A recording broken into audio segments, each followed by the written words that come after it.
Kawin Lari yang membawa kebangkitan kisah kota fiksi bernama Macondo serta kejatuhan pendirinya. Sebuah drama 7 generasi, cinta, politik, dan magis. Ada di 100 Years of Solitude atau 100 tahun kesunyian. Setidaknya ini salah satu serial yang wajib ditonton sekali dalam seumur hidup yang singkat ini.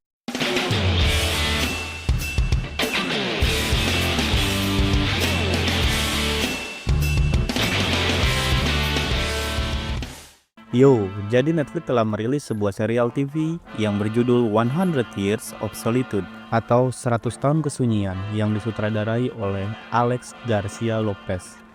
Memiliki 16 episode yang terbagi menjadi 2 bagian dan bagian pertama sudah bisa ditonton sejak 11 Desember lalu. Jadi, apa sih yang bikin menarik dari serial ini? Yap, betul banget. Kompleksitasnya. Sebuah serial TV yang diadaptasi dari sebuah novel terkenal karya Gabriel Garcia Marquez atau sering dijuluki Gabo yang dirilis tahun 1967 dan juga meraih penghargaan Nobel Kesusastraan tahun 1982. Karya ini juga menjadi salah satu novel Amerika Latin paling terkenal dan telah diterjemahkan ke dalam 46 bahasa. Oh ya, untuk pertama kalinya, keluarga Garcia Marquez memberikan izin untuk mengadaptasi novel tersebut ke media visual. Jadi sebelum-sebelumnya tuh selalu menolak tawaran adaptasi selama hidupnya, karena khawatir dapat merusak atau tidak mampu membawa esensi kompleksitas naratif ketika diterjemahkan ke media visual. 100 Years of Solitude atau 100 tahun kesunyian ini menarik untuk direview, karena serial ini berkisah tentang 100 tahun dari keluarga Buendia, yang artinya panjang banget tuh secara pengembangan alur. Dalam hal ini kita disuguhkan banyak sekali tokoh dan beberapa tokoh memiliki nama yang sama karena semacam diturunkan sebagai suatu penghormatan dan juga menjadi tokoh sentral dalam serial ini. Nah, lihat deh keluarga Buendia dan keturunannya. Silsilahnya tuh banyak banget dan masing-masing tokoh tuh punya porsi ceritanya sendiri. Dalam serial part pertama ini kita bisa melihat tentang kisah terbentuknya sebuah peradaban di kota kecil wilayah Karibia yang bernama Macondo. Oh ya, ini hanya kota fiktif jadi jangan coba-coba untuk cari di Google Maps karena nggak bakal ada. Lucu banget gue. Kolonel Aureliano Buendia mencoba mengenang suatu senja yang jauh ketika ayahnya mengajaknya untuk melihat es. Lalu alur menjadi mundur diawali dengan kisah Jose Arcadio Buendia yang akan menikah dengan Ursula. Mereka berdua itu memiliki hubungan darah, yang mana pernikahan persaudaraan semacam itu bisa bikin melahirkan keturunan seekor iguana. Dan pernikahan ini juga lah selalu diperingati oleh ibunya Ursula. Ini yang bikin Ursula menjadi ketakutan. Jose Arcadio Buendia dan Ursula setelah menikah bahkan tidak melakukan hubungan seksual selama beberapa bulan. Hingga akhirnya Jose Arcadio membunuh Prudencio Aguilar setelah adu ayam karena mengatakan Jose Arcadio impoten. Motivasi yang sakit ini yang membuat mereka berdua tuh memutuskan memiliki anak dan meninggalkan kampung halamannya untuk mencari laut ke arah timur. Oh ya, Jose Arcadio dinyatakan tidak bersalah karena pembunuhan itu dianggap duel. Dan mereka pergi ke arah timur bersama rombongan orang di kampungnya untuk mencari laut. Setelah 26 bulan pergi mencari laut, mereka tidak menemukan jalan menuju laut dan memutuskan untuk berhenti dan mendirikan Macondo agar tidak bersusah payah untuk kembali. Jose Arcadio Buendia, laki-laki yang paling cerdas di desa itu, mengajari orang-orangnya bercocok tanam, membesarkan anak-anak, dan membangun rumah yang nyaman untuk ditinggali. Ia mengatur banyak mengenai tata letak rumah sehingga setiap rumah dapat menjangkau sungai dan mengambil air secara adil. Ia juga merancang jalan-jalan sehingga dengan sekejap desa kecil itu berubah menjadi kota yang tertata rapi. Selama bertahun-tahun, kota ini terisolasi dan tidak terhubung dengan dunia luar, kecuali melalui kunjungan tahunan sekelompok Gypsy yang memperkenalkan penemuan-penemuan ilmiah kepada penduduk.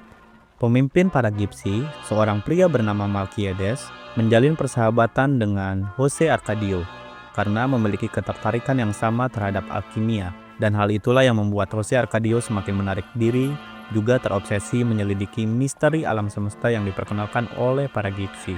Akhirnya, Jose Arcadio menjadi gila, berbicara hanya dalam bahasa Latin dan diikat ke pohon kastanye oleh keluarganya selama bertahun-tahun hingga kematiannya. Istrinya yang bernama Ursula juga merupakan perempuan yang sangat rajin dan gesit dalam mengatur segala hal. Di rumah, kelak ketika Jose Arcadio Buendia berubah menjadi seorang ilmuwan gila karena dipengaruhi para Gipsi yang memiliki banyak penemuan di bidang sains, yang singgah di daerah itu setahun sekali, Ursula lah yang menjaga agar kegilaan suaminya itu tidak turut memengaruhi warga yang lain dan kestabilan hidup mereka tetap terjaga. Iya, ada salah satu kisah menarik dari banyaknya hal menarik lainnya. Dalam serial ini, beberapa orang Indian yang dibawa Ursula ke kota Markondo ketika ia putus asa selama 5 bulan mencari anak pertamanya yang hilang. Orang Indian bermaksud ke kota Markondo untuk diizinkan menumpang di rumah Jose Arcadio Buendia. Jadi orang Indian ini adalah orang-orang yang melarikan diri dari wabah yang menjangkiti tempat tinggal mereka. Konon, wabah itu membuat orang-orang di kampung halamannya tidak bisa tidur selama berhari-hari. Dan akhirnya perlahan-lahan kehilangan ingatan, kemudian ingatan nama-nama benda, hingga akhirnya mereka kehilangan semua ingatannya. Wabah itu disebut penyakit insomnia.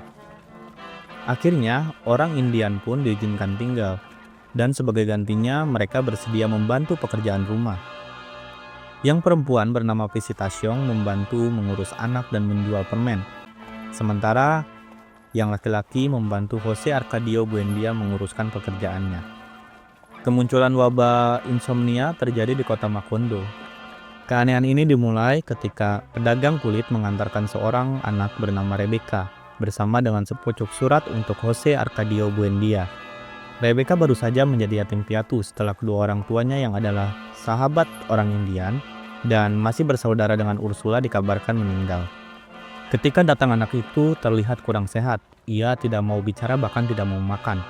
Setelah beberapa lama di sana, sang wanita Indian memergoki Rebecca ternyata suka makan tanah basah. Kebiasaan ini baru saja menghilang ketika Ursula memaksanya memberinya makan. Hingga pada suatu malam, wanita Indian, Visitasyong, tidak bisa tidur nyenyak karena mendengar suara aneh terputus-putus dari sudut kamar. Dan ketika ia bangun untuk memeriksa keadaan, ia begitu kaget karena menemukan Rebecca sedang duduk di kursi goyang dengan mata putih dalam gelap. Wanita Indian itu melihat tanda-tanda penyakit yang telah memaksanya dan saudara laki-lakinya lari dari kampung halamannya. Jose Arcadio Buendia sempat meremehkan penjelasan si wanita Indian tentang wabah itu, namun tak berapa lama kemudian hampir seluruh warga kota telah terjangkit. Hari-hari pertama mereka dijangkiti wabah itu menjadi hari-hari yang menyenangkan karena seluruh kota menjadi lebih aktif dan hiburan bagi orang-orang terus disediakan sepanjang malam. Namun, lama-kelamaan mereka kelelahan dan tersiksa karena tetap tidak bisa tidur dan satu persatu hingga semua penduduk Macondo mulai kehilangan ingatan. Aureliano, anak Jose Arcadio Buendia, yang telah terjangkit sejak awal, merumuskan cara untuk melindungi diri dari akibat penyakit ini. Ia segera membuat tulisan-tulisan berisi nama dan kegunaan benda untuk kemudian ditempelkan di benda-benda tersebut. Hal ini demi menghindari hilangnya ingatan akan benda-benda dan kegunaannya. Semua orang mengikutinya hingga hampir seluruh benda di kota itu diberi catatan nama dan kegunaan. Wabah itu berakhir ketika Malkiades datang ke Macondo yang sebelumnya mati terkubur pasir di Singapura dan memberikan penawar untuk penyakit itu. Karena telah memberi penawar untuk penduduk dan dinyatakan sembuh, Melkiades tinggal di rumah Jose Arcadio Buendia hingga ia mati, dan tulisan-tulisannya semasa hidup disimpan dalam sebuah peti di ruangannya, hingga akhirnya dibaca oleh generasi-generasi selanjutnya. Perkembangan kota itu masih terus berlanjut. Ada seorang pastor yang datang ke kota itu di kemudian hari dan mengajarkan praktik agama kepada penduduknya. Relasi mereka dengan pemerintah juga turut membawa perkembangan sosial dan politik. Akhirnya Macondo mulai terhubung dengan dunia luar dan pemerintah Kolombia yang baru merdeka.